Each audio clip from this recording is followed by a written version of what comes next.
పాకిస్తాన్ ఇప్పుడు ముందు స్పెషల్ ఏంటంటే తనని తాను జాగ్రత్త జేసుకోవాలి. ఇప్పుడు భారతదేశం చేయబోయేటటువంటి యాక్షన్‌కి. ఇప్పుడు ప్రస్తుతం ఇన్వెస్టిగేషన్ జరుగుతుంది. ఇన్వెస్టిగేషన్‌లో భారతదేశంలో ఉన్నటువంటి ఎవరైతే ముస్లిం కుర్రోళ్ళు, కొంతమంది దారి తప్పిన కుర్రోళ్ళు, విద్యావంతులైన వాళ్ళు గూడా దారి తప్పి విధ్వంసం సృష్టించి మతరాజ్య స్థాపనకి కుట్ర పన్నుతున్నారు. అది వీళ్ళకి పాకిస్తాన్‌లో ఉన్నటువంటి ఏ తీవ్రవాద సంస్థ అండ ఉంది అన్నంత వరకైతే ఏ యుద్ధము జరగదు. ఏ వివాదము ఉండదు. అది ఆ ఉగ్ర సంస్థని ఎలా దెబ్బతీయాలి ఈ పనుల వరకు ఉంటది. వాళ్ళని అరెస్ట్ చేయడం ఇంతవరకు.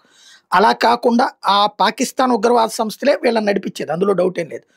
కానీ అది ఐఎస్ఐ పాత్రో, లేకపోతే పాకిస్తాన్ ప్రభుత్వ పాత్రో, పాకిస్తాన్ సైన్యం పాత్రో, ఏ ఆసిఫ్ మునీర్ పాత్రో ఉందంటే మాత్రం సిద్ధపడాలి. ఆపరేషన్ సింధూర్ కాదు.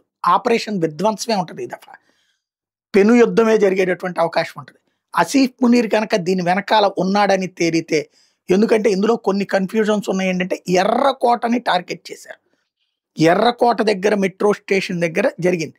ఎర్రకోటని విధ్వంసం చేయాలని చూడటం, హిందువుల పూజలు జరుగుతున్నటువంటి సందర్భంలో సోమవారం కార్తీక మాసం పూజలు జరుగుతున్న సందర్భంలో హిందువులు పోగుబడేటటువంటి ఆలయానికి సమీపంలో జరిగింది ఇది. అంటే పెను విధ్వంసం సృష్టించాలన్నటువంటిది జరిగిందా? లేదా ప్రస్తుతం అనుమానిస్తున్నటువంటి విధంగా దేశవ్యాప్తంగా జమ్మూ కాశ్మీర్, హర్యానా పోలీసులు ఒక రాకెట్‌ని ఛేదించారు. అట్లాగే గుజరాత్ పోలీసులు ఇంకొక రాకెట్‌ని ఛేదించారు. దేశవ్యాప్తంగా ప్రసాదాల్లో విషం కలిపి తద్వారా ప్రజల ప్రాణాలు తీయడానికి ప్రయత్నించినటువంటి మాడ్యూల్‌ని గుజరాత్‌లో ట్రేస్ చేస్తే వాడు హైదరాబాద్‌లో దొరికాడు.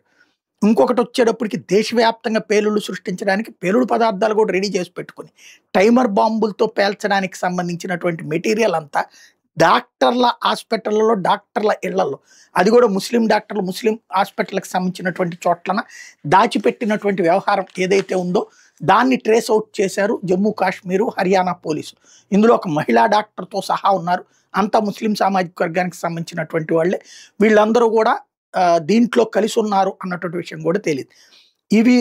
వీళ్ళందరూ ఈ సోషల్ మీడియా ద్వారా ఇంటరాక్ట్ అవుతున్నారన్నది కూడా తెలియదు. వీళ్ళకి ఆ పిచ్చ భావజాలం పెరిగిపోయి, వీళ్ళల్లో ఈ ఉన్మాదపు చేష్టలు పెరిగిపోయి, వీళ్ళేమన్నా పాకిస్తాన్ వాళ్ళతో ఉన్నటువంటి తీవ్రవాద సంస్థలతో సంప్రదింపులు జరిపి టైఅప్ అయ్యి చేసుకున్నారు అంటే దీన్ని ఇంతవరకు యాక్షన్ ఉంటది. అలా కాకుండా వీళ్ళ చేత వీళ్ళని ఆ విధంగా భావజాలం వైపుకి తీసుకెళ్లారు కావాలని చెప్పి పాకిస్తాన్ ఐఎస్ఐ లేకపోతే వీళ్ళు అని కనుక తేలితే, అలాగే ఆసిఫ్ మునీర్ ఉన్నాడని తేలితే ఈ దఫా పెను విధ్వంసం జరుగుతుంది. మొన్న ఉగ్రవాద స్థావరాలు ఇప్పుడిప్పుడే కన్‌స్ట్రక్షన్ చేస్తున్నారట. మరొకసారి పేల్తాయి. అదే సందర్భంలో అక్కడ రచ్చ రచ్చ జరుగుతది.